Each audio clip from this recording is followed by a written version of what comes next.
People today are lonelier than ever, and it's not just about being single or introverted or just left out.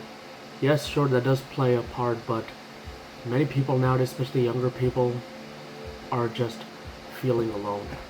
It's not because they want to, but things have shifted over time. Conversations have been replaced with text. Communities have been replaced with curated timelines, and even like just being around others feels like it's just unnecessary background noise. We all want connection, and unfortunately, we have unfortunately stopped prioritizing true friendships. And that is why we're feeling more isolated than ever, because we rely too much on the connection that we have on social media. Because unfortunately, yes, we're definitely in contact with each other through phone calls, video calls, and stuff, but we have never been so more out of touch with one another. And this is basically following up on the rant that I did the other day about how socialism is coming to an end. I won't lie, I do have social skill issues myself, but that's not to say that I can't talk about this. I mean, pretty much we all stay connected through DMs, group chats, video calls, but we're still deeply disconnected. It's one of the biggest contradictions of our time. We're constantly in contact but barely in touch with one another. People reply with emojis and send short messages or even like abbreviations and just scroll through other people's lives without actually being part of them. It creates an illusion of closeness while removing the need for real effort. Instead of phone calls or conversations, people settle for likes and views. It feels like keeping in touch, but there is no real presence. Over time, the habit becomes normal. People start to believe this is just how things are. It's just the norm these days. But deep down, many still feel something is missing because no amount of reacting to stories can replace what it means to be seen or heard or understood by someone in real life. A lot of people are holding out for the perfect connection. They want deep, instant friendships with people who just get them. The kind of relationships which nothing feels forced and everything just clicks. But while waiting for that, they often miss out on the people already around them. Maybe a friend, a coworker, a neighbor, or someone they can talk to casually who can become a real friend, but they don't give it a chance because it isn't perfect and it isn't effortless, and that expectation makes it easy to overlook the slow, sometimes awkward process of building something real.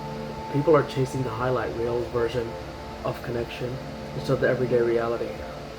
They want a best friend without the small talk, the hangouts, the time it takes. But real connection is really instant. It is built, not found. And sometimes it is already there, waiting to be noticed, but we ignore it. I mean, it just happens that while some people wait for the perfect connection, others are doing things opposite by cutting ties too quickly in the name of self-care and protecting their peace. Many are ending friendships and relationships at the first time of discomfort. Boundaries are important, but they're being confused with avoidance. Not every friendship will be effortless or drama-free, or perfect for that matter, but instead of working through the messiness, people block, unfollow, or distance themselves without ever saying why. Over time, social circles shrink, and the energy once spent on maintaining friendships gets redirected to solitude. The problem is that most people are not building new connections to replace the ones they removed. They are pruning without planting. Eventually, they look around and realize no one is left. It was just never about having boundaries. It became about avoiding vulnerability altogether.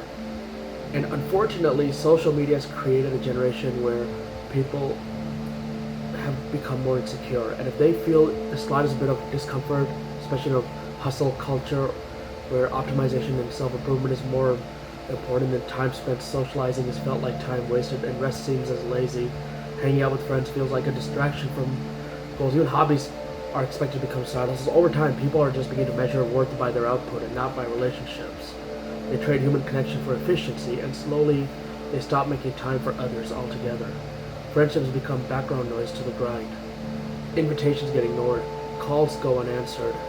The idea of spending a few hours doing nothing with someone feels selfish, when in reality, it is necessary. Giving time to yourself is important, but giving time to others also.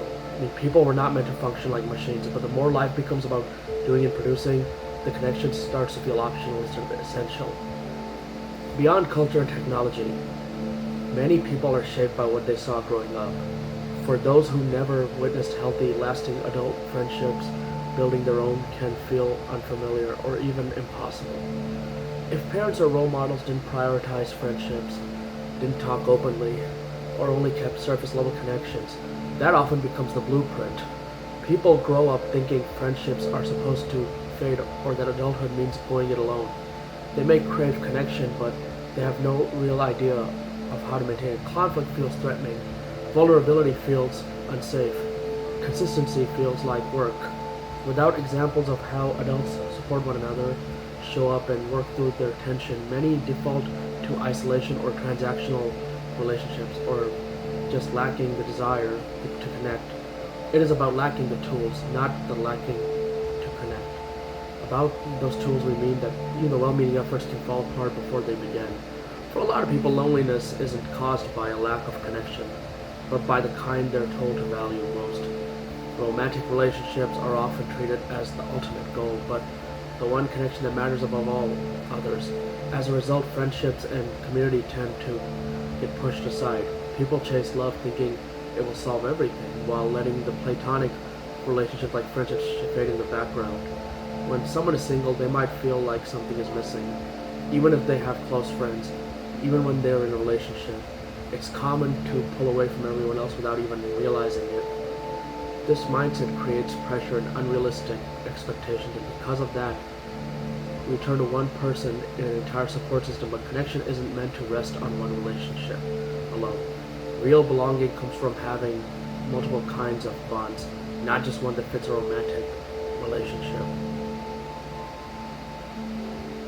Unfortunately, however, the world we live in, we're all about me, myself, and I. So we'll ride until we die. Ideally, we look around in any city, and it might seem like people are everywhere. And that's true, people are everywhere. Apartments stacked on top of each other, streets packed with cars, offices full of coworkers. But being physically near others doesn't always mean feeling connected.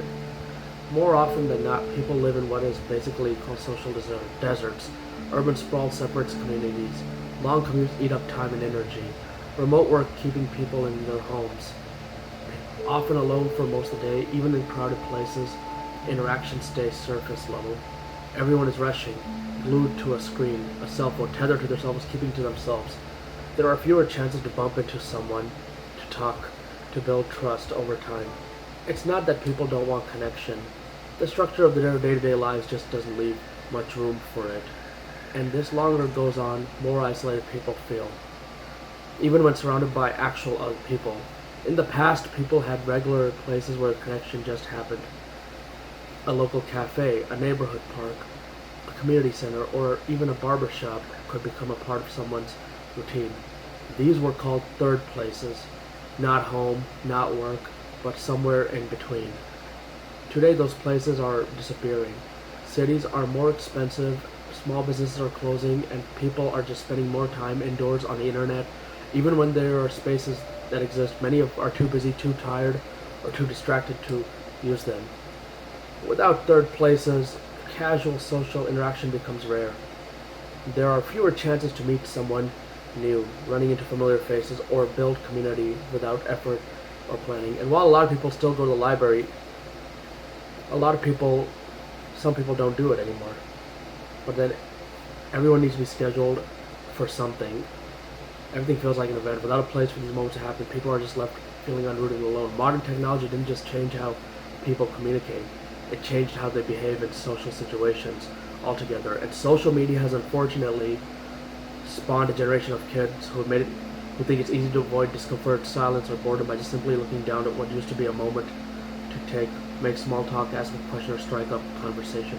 It's now filled with scrolling, mindless scrolling. Over time, these habits have caused real-world social skills to fade. People are less likely to initiate, less comfortable with awkwardness, and quicker to retreat into their screens. Even in shared spaces like cafes, waiting rooms, or public transit, everyone stays tethered to their cell phone in their own digital bubble. The instinct to connect has been replaced with the instinct to escape. What seems like a harmless habit becomes a barrier to connection. And when these patterns repeat every day, people forget how to interact without a screen between them. Sometimes loneliness doesn't come from actual rejection, but from how people interpret the silence around them. And I've spoken to people who are much younger than me. I'm 33 years old. I've spoken to people who are like 25, 26 years old, but even they don't have cell phones. Why do you ask them? And they do have cell phones, they're the basic cell phones, not the smartphones. And why? Because they told me they've been to birthday parties or events where there were around 20, 30 people, but everybody was delved in their cell phone. Nobody was talking to one another. And I don't find it hard to believe because a lot of people these days don't even want to socialize anymore. While people do still talk to one another, most people nowadays are, even while talking to one another, are just distracted and tethered to their cell phones. And that causes misunderstandings. People pull away, reinforcing the very loneliness they've been trying to escape. And then they just end up burning bridges, stop talking to one another. And unfortunately, a lot of people of our mentality, for my age especially, or younger, we have come to accept this as a new norm. It doesn't have to stay this way though, however. Loneliness might feel like a permanent condition, but it isn't. Most people are just waiting for someone else to reach out, to make the first move, to break the silence. That someone can be you. Start small, put your phone down, make a joke with a stranger. Invite someone out on, even if it's last minute. Talk about stuff, social events, current events, norms.